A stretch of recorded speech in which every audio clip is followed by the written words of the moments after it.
День за днем корреспонденты нашего телеканала следят за событиями в республике и за ее пределами. Сегодня, подводя итоги этой недели, мы расскажем вам о самых заметных из них. Вы смотрите программу «Якутия. День за днем». В студии Петр Васильев. Здравствуйте. Вот о чем мы расскажем в ближайший час. Дональд Трамп придумал неожиданный способ завершения украинского конфликта. Расскажем, с какой инициативой выступил американский лидер. В эти дни Москва стала столицей мировой энергетики. В городе прошла российская энергетическая неделя. Участники обсуждали будущее топливно-энергетического комплекса и главное событие – выступление президента страны. Тем временем якутские паромы готовятся к началу осенней навигации. Сейчас судно курсирует по летнему расписанию, но уже со следующей недели пассажиров ждут изменения. Расходы госбюджета Якутии в следующем году на здравоохранение вырастут. Всего на мероприятия, связанные с охраной здоровья, планируется направить свыше 33 миллиардов рублей.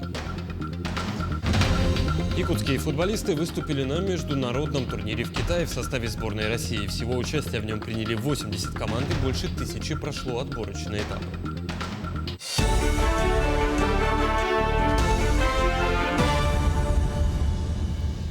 Президент США Дональд Трамп предложил нетривиальный способ завершения украинского конфликта. По его мнению, президент России Владимир Путин должен объявить Российскую Федерацию победителем конфликта. Ну а Зеленский, в свою очередь, должен сделать такое же заявление относительно Украины. Цитата: «Пусть обе стороны заявят о победе, а история сама все рассудит», написал американский лидер в принадлежащей ему социальной сети Trust Social. Напомню, накануне Дональд Трамп и президент России Владимир Путин провели телефонный разговор, который американский лидер назвал очень хорошим.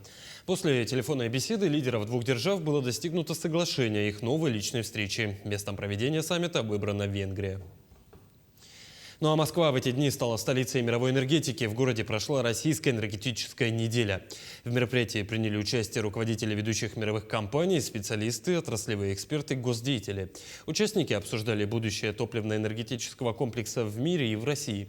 Причем главное событие – выступление президента России Владимира Путина. Подробнее об энергополитике нового цикла у Айсены Бурнашовой. Российская энергетическая неделя – крупнейшая международная площадка, где обсуждают вопросы развития ТЭК. И не случайно девиз форума этого года «Создавая энергетику будущего вместе». На форуме в этом году принимают участие представители 85 стран. Это форум, которому можно доверять, важный для стран Африки. С Кыргызстана вы именно откуда? Я сам родом из Коля. Китай, Индия, Арабские Эмираты, Иран, Турция и еще десятки других стран. Всего 7000 участников. В деловой программе более 60 сессий. Центральной темой стало обсуждение новой энергетической стратегии России до 2050 года. Вокруг нее и была построена вся деловая программа. Нефть, газ, уголь, технологии, энергобезопасность. Самое ожидаемое событие – пленарное заседание, где Владимир Путин обозначил вызовы, стоящие перед российским и глобальным ТЭКом. Первым таким вызовом является перенастройка мировых энергетических связей. Она во многом носит объективный, естественный характер. Но мы сталкиваемся, конечно, и с искусственной ломкой энергетической архитектуры, вызванной действиями некоторых западных элит. Глава государства отметил, мировой энергорынок меняет цепочку поставок и маршрутов, а Россия сохраняет позицию одного из ведущих производителей нефти, обеспечивая около 10% ее глобальной добычи. Так, по итогам года в нашей стране будет добыто 510 миллионов тонн нефти. А что по газу? Наши газовые компании обеспечивают эти рынки надежными поставками. И, как всегда, это мы делали на всех направлениях раньше. Продолжается программа социальной газификации. За 4 года почти 1 миллион домовладений в России получили доступ к трубопроводному газу. Ожидаем, что в перспективе их количество вырастет еще на 2 миллиона. Подведены газопроводы к 1 миллиону 393 тысячам участков. И выполнено уже почти 989 тысяч подключений. вторая тенденция – повышение роли электроэнергетики. По оценкам экспертов, в ближайшие 25 лет выработка электроэнергии в мире удвоится. Российская энергосистема – одна из крупнейших в мире. Но вместе с тем отмечаются ее локальные дефициты. Важно их ликвидировать. При этом Затраты энергетических компаний не должны механически перекладываться в тариф на плечи потребителей. Нужно покрывать этот дефицит за счет развития электросетей, обновления парка генерирующего оборудования, ввода в строй новых электростанций. о повышении надежности и эффективности работы электросетевого комплекса в регионах страны говорили и на заседании Комиссии Госсовета России. Его провели в рамках форума. Электросетевой комплекс находится в стадии серьезной трансформации и нуждается в обновлении и повышении его эффективности. В прошлом году стартовала реформа электросетевого комплекса. Как мы все знаем, введен Институт системообразующих территориальных сетевых организаций, которые стали центрами ответственности за надежность электроснабжения в субъектах Российской Федерации. Износ сетевого оборудования в энергетике в среднем достигает 73%, а в ряде регионов – до 85%. Для обеспечения растущего спроса на электроэнергию планируется масштабное строительство и модернизация объектов электроэнергетики. Согласно генсхеме, к 2042 году в стране должны быть построены новые объекты генерации. Мы рассмотрели проект нового федерального закона, который должен способствовать как раз появлению в стране новых объектов энергетики. 88 гигаватт мощности, на которые необходимо порядка 44 триллионов рублей. Это вот как раз предмет нового закона, который сегодня Минэнерго подготовлен. И планируется, что в первой половине 2026 года этот абсолютно важный и нужный закон должен быть принят. Российская энергетическая неделя прошла в Москве в 8-й раз. Ее главный итог обозначен в российской энергостратегии 2050. В ее основе обеспечение энергобезопасности, развитие внутреннего рынка, повышение качества нефтепродуктов, газификация регионов. В целях к 2028 году достичь 90% технологической независимости, а к 2035 провести полную цифровизацию энергосектора с использованием искусственного интеллекта и цифровых двойников. Айсена Бурнашова, Виктор Олесов, Москва. Из-за ухудшения гидрологической обстановки на реке Лени начали курсировать суда на воздушной подушке «Леноводсервис» по направлению Нижний Бестях-Якутск. С Нижнего Бестяха воздушные подушки отправляются из зала ожидания с Якутска, с 204-го микрорайона, со станции Намыв. График работы с 7 до 20 часов вечера. Сейчас курсируют 10 судов. По мере возрастания пассажиропотока их количество увеличат. Проезд на сегодня составляет 2500 рублей. Ну а якутские паромы тем временем готовятся к началу осенней навигации. Сейчас судно курсирует по летнему расписанию, но уже со следующей недели пассажиров ждут изменения, в том числе и по тарифам. Во сколько обойдется перевозка авто на тот берег, расскажет Саргалана Неустроева.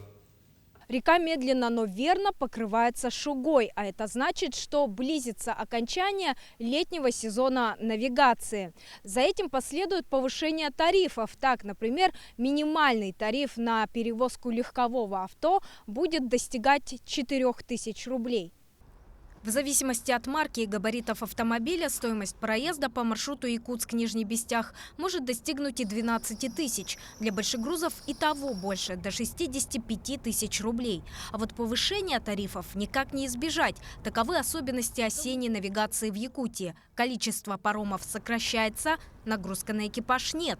Этот период как раз он не называется межсезонный сложный, потому что увеличивается и расходная часть, и привлечение дополнительной техники, это буксиры для сопровождения, это и договоры с судами на воздушной подушке в случае, если нештатная ситуация возникнет на реке, чтобы пассажиров мы могли оперативно забрать и вывести на берег. Сейчас по Лене курсируют 13 паромов. Так будет до конца недели, но уже со следующей ситуация может измениться. Конечно, небольшие льдины для таких судов не помеха. Но когда вода замерзнет сильнее, к работе привлекут 3 новеньких парома ледового класса. И в этом году у нас уже имеется 3 парома, имеющие ледовый класс. Поэтому До конца октября традиционно мы планируем работать. Дальше уже ноябрь месяц традиционно с ледокольным сопровождением баржа будет работать и уже по маршруту Жатай-Тихтюр. В целом, подводя итог навигации 2025, Ефимов отмечает, сезон прошел успешно, без эксцессов. Способствовало судоходству и полноводность реки. Этим летом уровень воды в Лене оказался больше, чем в прошлом году. Речники отмечают, главное, чтобы сезон был закрыт без происшествий. Сарглана Неустроева, Виктор Дичковский, Якутск. Едва по Якутии ударили первые морозы, люди уже выходят на тонкий лед. Резонансный случай произошел в Алекминском районе. Двое мужчин утонули, пытаясь пересечь реку на снегоходе, причем рискуют жизнью и в районах, и в столице. Не стоит обманываться внешней крепостью, вода промерзает неравномерно. МЧС предупреждает, неокрепший лед опасен. Инспекторы вышли на улицы, чтобы в очередной раз напоминать горожанам о правилах поведения у водоемов. Мы стараемся реагировать, выезжать, предупреждать. У нас сейчас проводятся ежедневные патрулирования. Ездим по озерам, по всем водоемам, предупреждаем людей, что лед не окрепший, еще небезопасный. Также средства массовой информации информируют. Сейчас у нас в зоне риска получаются это рыбаки и дети, подростки. Рыбаки как ловят рыбу, им это интересно, а детям тоже интересно на льду покататься. В Якутске рядом с причалом судов на воздушных подушках открыт теплый зал ожидания для пассажиров. Тут можно скрыться от ветра, подзарядить гаджеты, а в скором времени выпить чашечку горячего чая или кофе. Подробности у Александра Хавренко. Тепло, светло и прекрасный вид на реку. Теперь пассажиры судов на воздушных подушках смогут ждать отправления в новом терминале, который открылся на станции Намыв. На самом деле мы с позапрошлого года начали реализовывать этот проект совместно с Министерством транспорта, когда они начали делать реконструкцию вот этой автомобильной дороги в 204-м микрорайоне с автобусной остановкой. Мы отвели землю, и, соответственно, начали отсыпать, и в течение этого года завершили строительство объекта. Новый павильон – социальный объект, предназначенный для повышения комфорта ожидающих. Несмотря на то, что он построен за счет средств ЖДЯ, пользоваться им могут не только пассажиры поездов, но и любой, кто желает переправиться на другую сторону реки в период межсезонья. Вместимостью порядка до 50 человек. Общей площадью 70 квадратных метров. Здесь располагаются санузлы, имеются пандусы, соответствующие лестницы до непосредственно места посадки. Внутри терминала будет оборудована точка общепита и, безусловно, будут соблюдены все требования по транспортной безопасности. Этот проект стал еще одним шагом в процессе совершенствования инфраструктуры перевозок и одним из примеров социальной ответственности бизнеса. Александр Хавренко, Виктор Дичковский, Якутск. Работников дорожного хозяйства поздравили в республике. Лучших работников наградили грамотами главы городского округа, нагрудными знаками и почетными грамотами окружной администрации. Одна из целей создания Союза дорожников Якутии – подготовка специалистов среднего, высшего образования и обеспечение отраслей трудовыми ресурсами. Организация занимается обменом опытом и техническим информированием населения в области применения инновационных технологий, строительства материалов, дорожно-строительной техники, сбором, анализом лучших практик технического и инновационных решений. Хотелось бы нам, чтобы дорожная отрасль у нас развивалась, несмотря на нашу отдаленность, климатические и географические трудности. Мы все должны вместе работать, чтобы обеспечить транспортную нашу систему, чтобы люди могли добираться до города, до медицинских, научных, образовательных учреждений. Мы продолжим подводить итоги минувшей недели после небольшой паузы. Оставайтесь с нами.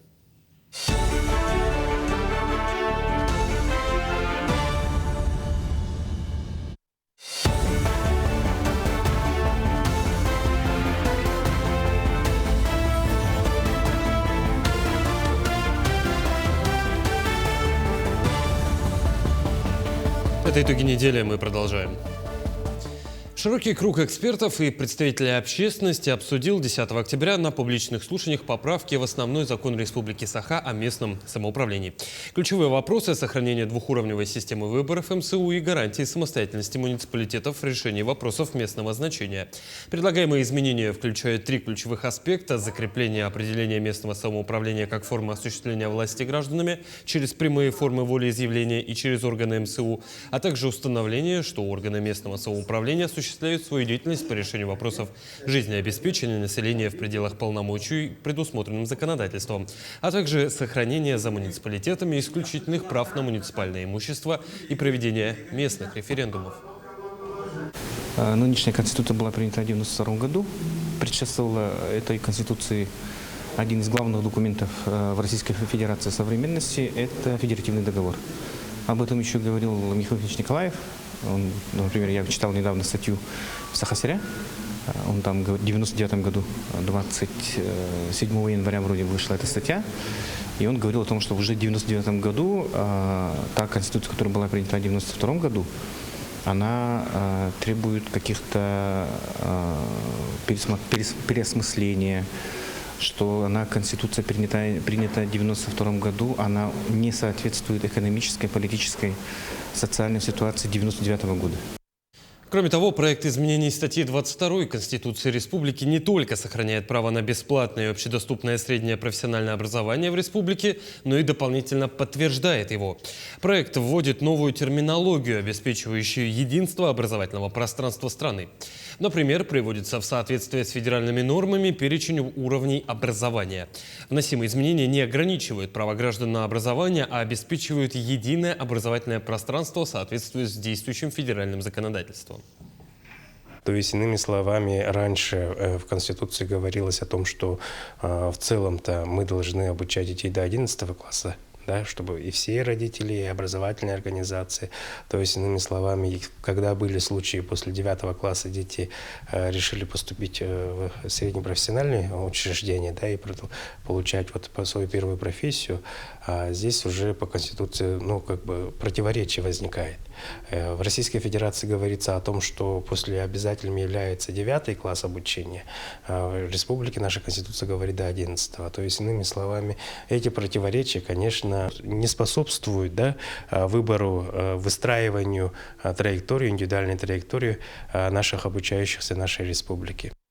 Более того, на расширенном заседании Постоянного комитета ЛТУМЭН по бюджету, финансам, налоговой и ценовой политике, вопросам собственности и приватизации рассмотрено 10 вопросов. Основной темой обсуждения стал проект закона о государственном бюджете на предстоящие 3 года, а также вопросы по бюджету территориального фонда обязательного медстрахования и по проекту закона о налоговой политике.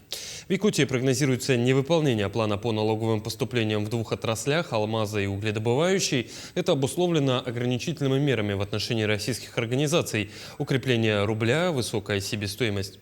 Кризис в угледобывающей отрасли, вызванный снижением мировых цен на уголь. Принято решение доработать проект бюджета с правительством региона. Серьезность в целом для республики по бюджету абсолютно понятная. Да? Наши доходы, к нашему большому сожалению, не отвечают нашим планируемым расходам, поэтому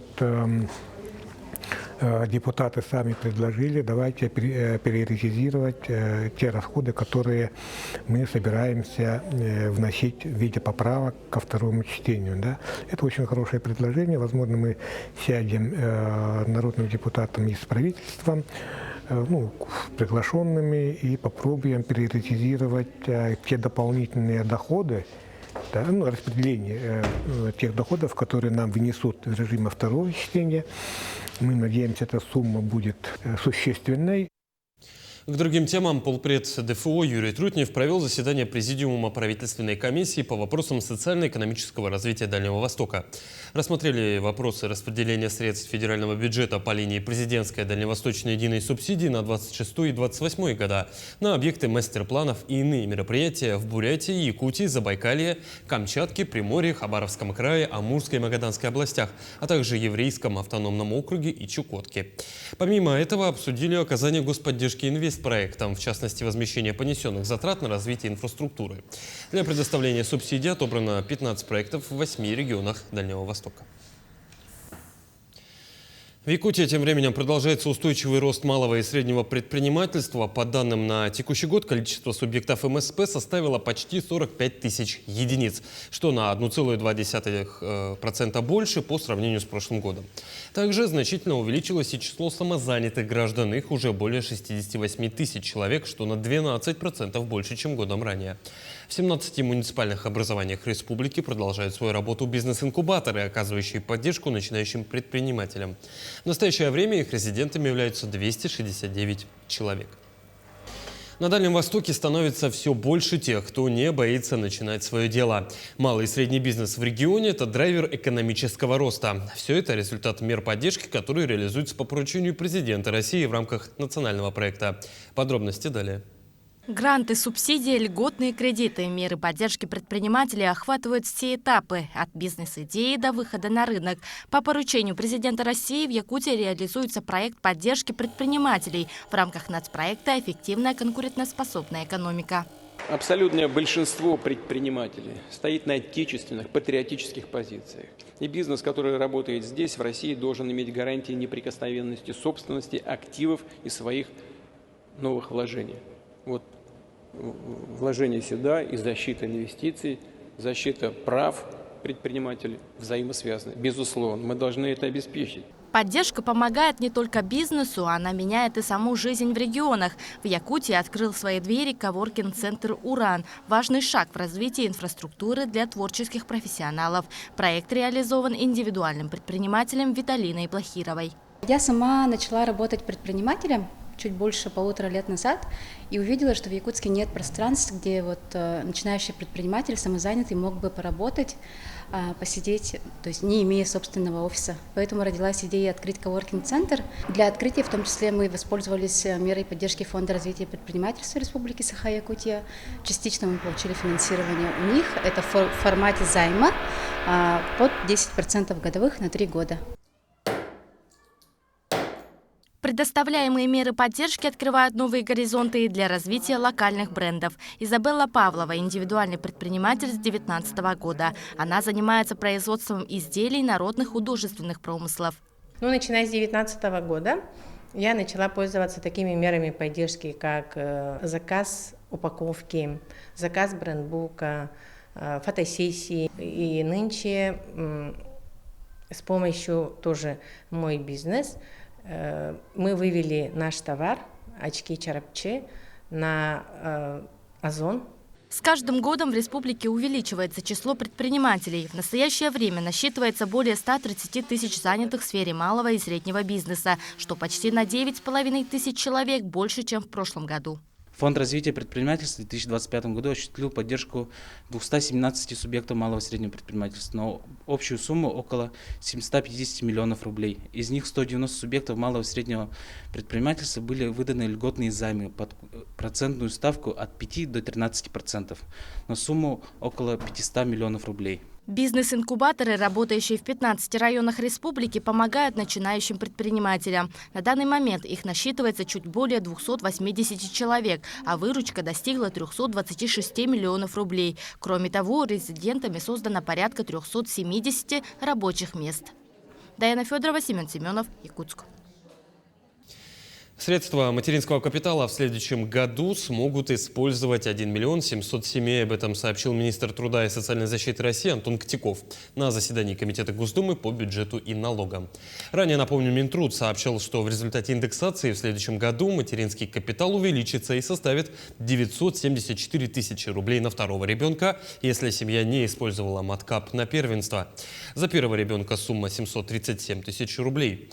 В этом году сумма сертификата на первого ребенка, напомню, составляет 690 тысяч рублей. При рождении второго семья, которая ранее использовала сертификат, дополнительно может получить почти 222 тысячи рублей. Группа депутатов внесет на рассмотрение Государственной Думы законопроект о двукратном увеличении социальных пенсий. Так, для мужчин 70 лет и женщин 65 лет, инвалидов второй группы, детей, потерявших одного из родителей, предлагается увеличить размер пенсии с 5 до 10 тысяч рублей. Для инвалидов с детства первой группы и детей инвалидов с 12 тысяч до 24 тысяч рублей. Для инвалидов первой группы, инвалидов с детства второй группы, а также детей, потерявших обоих родителей, с 10 до 20 тысяч рублей. Для инвалидов третьей группы с 4 до 8,5 тысяч рублей. Выйти из кризисной ситуации или поднять уровень дохода помогает такой вид государственной поддержки, как социальный контракт. Желающие могут обратиться в Управление социальной защиты населения с бизнес-планом и получить финансовую поддержку. О том, как реализуется программа в Нерюнгринском районе, узнаем из материала далее. Все больше интересу жителей Нерюнгринского района продолжает набирать такая мера социальной поддержки, как социальный контракт, с помощью которого вполне реально открыть собственное дело. Управлением социальной защиты населения Нерюнгринского района продолжается работа по заключению социальных контрактов с желающими улучшить свое финансовое положение. Государственная социальная помощь на основании социального контракта оказывается малообеспеченным гражданам, доход которых ниже величины прожиточного минимума. Для того, чтобы обратиться за данным видом поддержки, необходимо составить бизнес-план, предоставить документы о доходах всех членов семьи. Сумма поддержки до 500 тысяч рублей. На данная выплата имеет целевой характер. Ее можно потратить на приобретение оборудования, материально-производственных запасов, на рекламу в социальных сетях, а также на аренду. Социальный контракт – это не просто разовая выплата. Это реальный шанс начать новое дело или развить уже начатое. Государство помогает тем, кто готов работать на улучшение своей жизни. Предприниматель Татьяна Бурлукова обратилась в Управление соцзащиты для заключения соцконтракта, чтобы получить финансовую поддержку на развитие своего бизнеса. Прошли полностью всю подготовку, сдали экзамены, защитила свой бизнес-план, да, и вот были выделены денежные средства, которые дали, как сказать, начальный старт, толчок для создания этого бизнеса. Данная мера поддержки очень важна, если это, можно сказать, как стартап, грубо говоря, можно воспользоваться данной услугой. Я говорю, если боитесь, есть какие-то страхи, это очень большая и грандиозная поддержка. Отметим, что социальный контракт по итогам прошлого года заключили уже более 70 жителей Нерюнгринского района. И в этом году интерес к этой мере поддержки со стороны государства только растет. Иван Лазаренко, Андрей Гаянов, Нерюнгри. Мы продолжим подводить итоги минувшей недели после небольшой паузы. Оставайтесь с нами.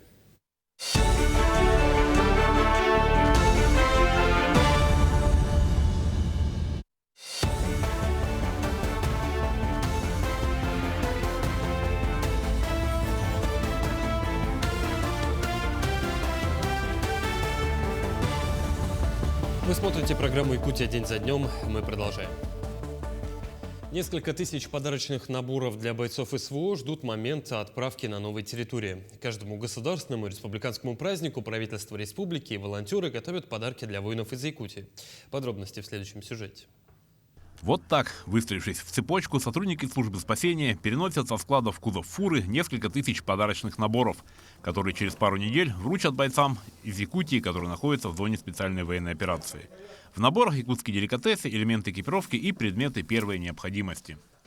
Перчатки, морс, благовония, уха, вот, шевроны, покрывало спасательное, жгут эсмерка. Так, а также вот энергетик и вот бандаж израильский, монпасье, вот таежная с кедровым орехом колбаса, палочки охлажденные из ХПК Тюмень, тоже местного производства. Подарки ко Дню народного единства получат бойцы на передовой, а также те, кто сейчас находится на лечении в госпиталях Министерства обороны. Загружаются продуктовые наборы, а также адресные посылки, продукты волонтерских организаций, которые будут направляться в город Новоазовск. В дальнейшем передаваться будут войсковые части. Часть продуктовых наборов будут направляться в город Москва, город Санкт-Петербург, Хабаровск, Улан-Удэ и город Уссурийск для выдаче непосредственно военнослужащим из Республики Саха-Якутия. Сотни людей в тылу трудятся над тем, чтобы подарочные наборы, преодолев 1000 километров, оказались на новых территориях и попали в руки бойцов, для которых это не просто картонная коробка с подарочным набором. Для них это знак и понимание того, что их помнят и ждут дома с победой. Александр Хавренко, Аэлита Махно, Якутск. В Алекуминском районе прошло собрание ветеранов боевых действий в зоне СВО и заинтересованных структур. Обсудили вопрос создания ассоциации ветеранов СВО Алекуминского района. Она необходима для объединения ветеранов, взаимодействия с органами власти, решения различных проблем и вопросов, проведения патриотической работы среди подрастающего поколения и участия в мероприятиях. Такие ассоциации создаются во всех регионах страны и играют важную роль в адаптации военнослужащих к мирной жизни и оказании им необходимой помощи. Участники собрания утвердили вариант эмблемы общественной организации «Шеврона». В ближайших планах работа над уставом. С момента того, что когда ребята наши начали возвращаться в мирную жизнь, у нас сейчас на сегодняшний день более 40 демобилизованных ребят в Алекуминском районе. У ребят появилось много вопросов в части того, чтобы можно создать ассоциацию ветеранов СВО Алекуминского района Республики Саха-Якутия. В столице республики состоялись проводы 32-го добровольческого отряда «Ботур» в зону СВО. Перед отправлением на передовую бойцы прошли полный курс подготовки, направленный на развитие необходимых навыков. О том, как провожали военных, и о том, как проходило их обучение, расскажет Анастасия Пуляева. Провожать бойцов добровольческого отряда приехали родные, близкие и те, кто даст самый дельный совет. Участники спецоперации, недавно вернувшиеся с передовой. Встретили их с почетом. 21 военному вручили награды за проявленное мужество и героизм. Не только мы провожаем, а все ребята, которые там уже побывали, и все они провожают наших ребят и делятся своим опытом. Конечно, им сейчас тяжело будет, потому что зима начинается. Поэтому ребятам хочу пожелать самого крепкого здоровья. Пусть они возвращаются домой целыми сохранностями. Но я надеюсь, потому что они прошли всю подготовку, и они достойно там будут служить своей отечеству и будут защищать нашу Родину. Центр подготовки добровольцев «Ботур» был создан в 2022 году и с тех пор непрерывно ведет свою работу. Обучение необходимым навыкам – один из ключей к победе. Основными направлениями курса являются практика техники ведения боя, огневая и инженерная подготовка, а также освоение военной медицины. В основном большой акцент это был на медицинскую тактику, по медицине в основном, для оказания первой помощи и доврачебной помощи. Вот так. Тут ни с кем не нянчатся, никого не умоляют и не просят, ты хочешь туда или не хочешь. Если не можешь выполнить задачу, здесь, например, да, по части физподготовки, тактики специальной подготовки и по медицинской части, то, говорят, дверь открыта, можешь всегда обратно домой. Решение добровольца об участии в спецоперации не всегда просто принимается родными и близкими. Однако после прохождения военной подготовки у них появляется уверенность в готовности защищать Родину. Я сегодня провожаю своего мужа. Сборы прошли. Сначала было тяжело вообще воспринимать, да, а потом с каждым разом все стало лучше. И сейчас он готов защищать свою родину. Якутяне с первых дней спецоперации проявили себя как отважных и умелых бойцов. Решающий вклад в это продолжает вносить Центр подготовки добровольцев.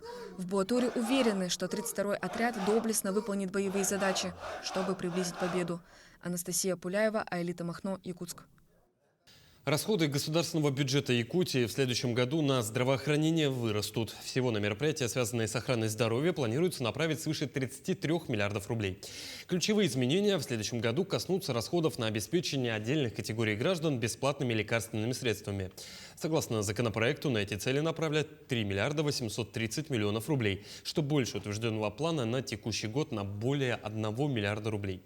С 40 миллионов до 272 увеличатся расходы в рамках проекта «Здоровье детей». Средства направят на охрану здоровья женщин и детей, включая приобретение наборов для матерей новорожденных, обеспечение регионального календаря прививок и питание младенцев. В Ленском районе всю эту неделю в преддверии Дня матери проходили торжественные выписки новорожденных. Встречали их не только родственники, но и представители Комитета по молодежной и семейной политике и Управления социальной защиты. Так, семье Васильевых были вручены 2 материнских капитала за рождение 4-го ребенка. А, например, у Ивана и Анастасии Тириковых появился на свет первый и долгожданный ребенок. Девочку назвали Ульяной. Эта выписка стала самой трогательной. Новоиспеченная молодая мама не могла сдержать слезы от радости и счастья. Конечно, это наш первый долгожданный ребенок. Вот. Так что для нас это счастье. Когда родилась? 8 октября. А рост, вес? 3200, рост 54.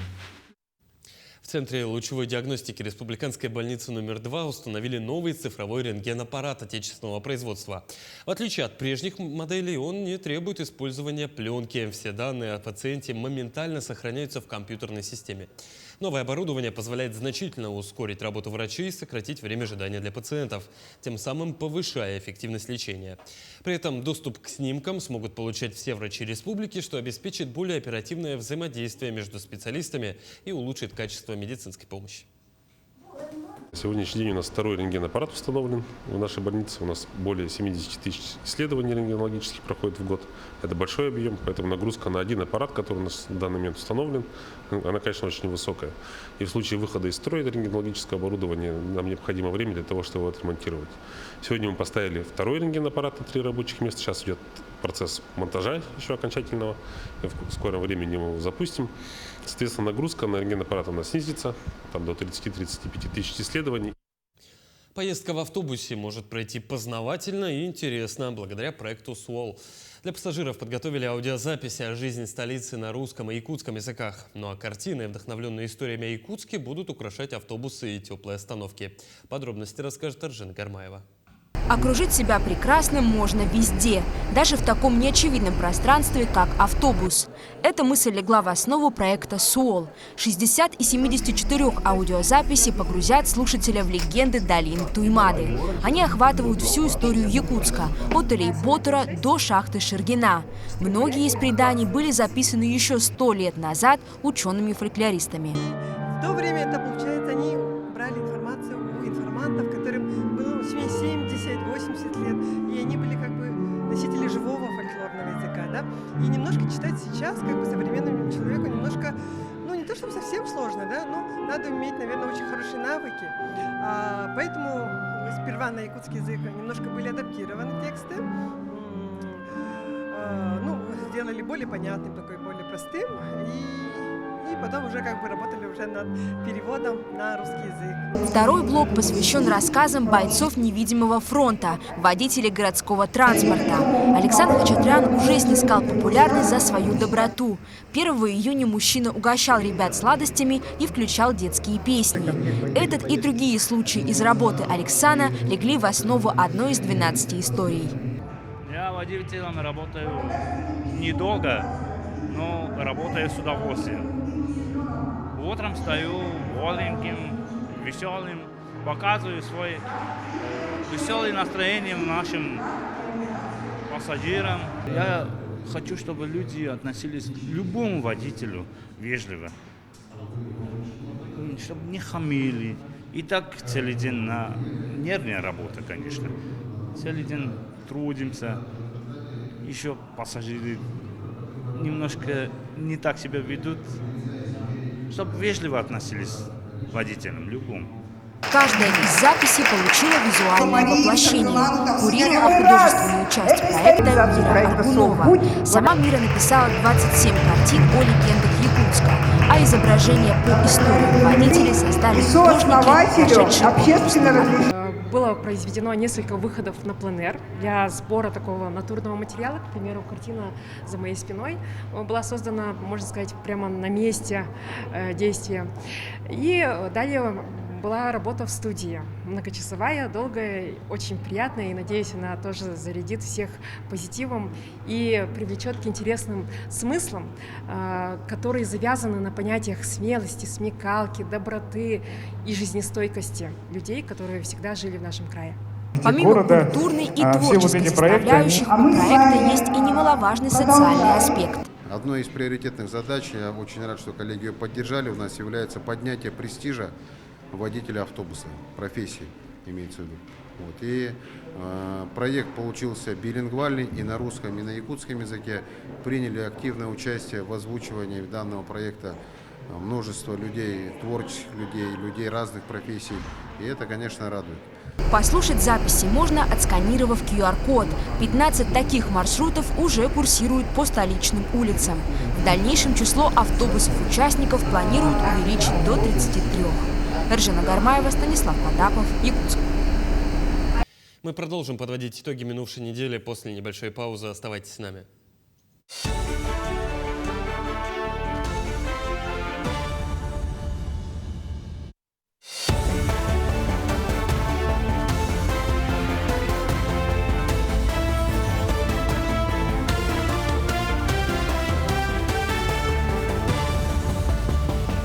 Это итоги недели, мы продолжаем. В Якутске состоялось торжественное открытие 8-го международного фестиваля поэзии «Благодать большого снега». На литературный форум приехали писатели и переводчики из Китая, Монголии, Бразилии, Ирака, Казахстана, а также представители из регионов России, Татарстана, Оренбурга, Калуги и Москвы.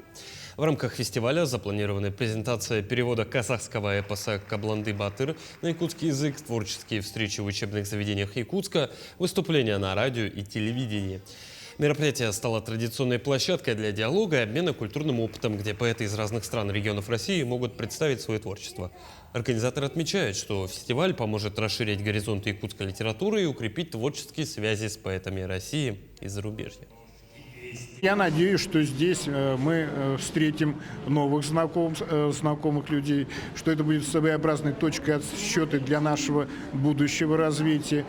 Мы должны встречаться, переводить друг друга, общаться, создавать новые фестивали, новые проекты. И в этом самая главная цель вот этого самого фестиваля «Благодать большого снега». Во всем мире 15 октября отметили Международный день белой трости, посвященный незрячим и слабовидящим людям. В этот день провели мероприятия, направленные на привлечение внимания к проблемам этой категории граждан и поддержку их самостоятельности. Так, например, в республике стартовал месячник акция «Белая трость». В течение месяца будут проведены различные мероприятия и активности для незрячих и слабовидящих, а именно круглые столы, информационные лекции, встречи, благотворительные акции, ярмарки, вакансии, тифлоэкскурсии. Сама акция продлится вплоть до 15 ноября. Наше общество уже очень давно, скажем так, старое общество. Вот. И помимо культурных массовых мероприятий, помимо вокалов, у нас есть также очень много известных личностей в разном направлении. Также у нас очень много спортсменов, призеров, чемпионов Дальнего Востока и России. Благодаря этим членам ВОС наше общество сегодня процветает. Вносят они большую лепту и большой вклад. Во Владивостоке адаптацией студентов из Якутии вот уже 15 лет занимается землячество Кискил. Это объединение стало не просто опорой для студентов, но и настоящим центром притяжения якутской культуры в городе.